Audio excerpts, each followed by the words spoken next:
तर सायटिका म्हणजे काय ते जाणून घेऊया.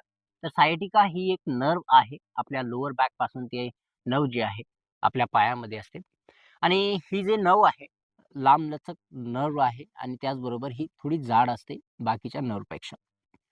आता या ठिकाणी बऱ्याचदा असं होतं, की आपल्या चुकीच्या जीवनशैलीमुळे जसं की ऑफिसमध्ये आपण जास्त वेळ बसतो किंवा जास्त वेळ बसण्याबरोबरच बऱ्याचदा असं होतं, की आपली जी चेअर असते, ती व्यवस्थित नसते किंवा बऱ्याचदा असं होतं, की आपली बसण्याची जी पद्धत आहे, ती चुकीची असू शकते. बऱ्याचदा अशी घडी टाकून बसणे, बऱ्याच चेअरवरती बसल्यानंतर. तर ह्या पद्धतीने किंवा चुकीच्या पद्धतीने जास्त वेळ बसल्यामुळे ही जी नर्व्ह आहे, ती दाबल्या जाते आणि त्यानंतर हळू त्या ठिकाणी आपल्याला त्रास व्हायला सुरुवात होते. बऱ्याचदा असं होतं, की स्लिप डिस्कमुळे सुद्धा हा प्रॉब्लेम आपल्याला होतो. ते व्हर्टिब्रामधली जी 2 व्हर्टिब्रामधली जी गादी असते ती सरकल्यामुळे सुद्धा होते.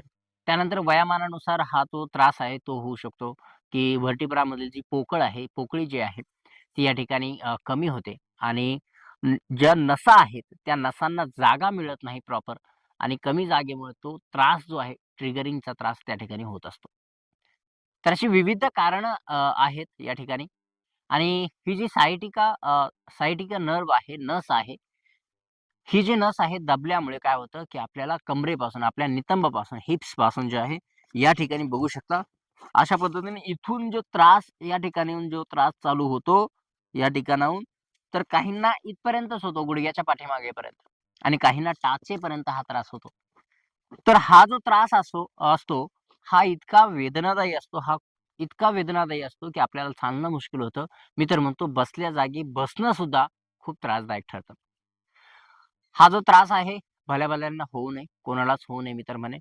रोज आसनं करा, योगासनं करा, प्राणायाम करा, ध्यान करा, साधना करा. या सर्व गोष्टींमुळे एक होईल, की आपली जी अवेअरनेस आहे आपल्या शरीराबद्दलची ती वाढेल.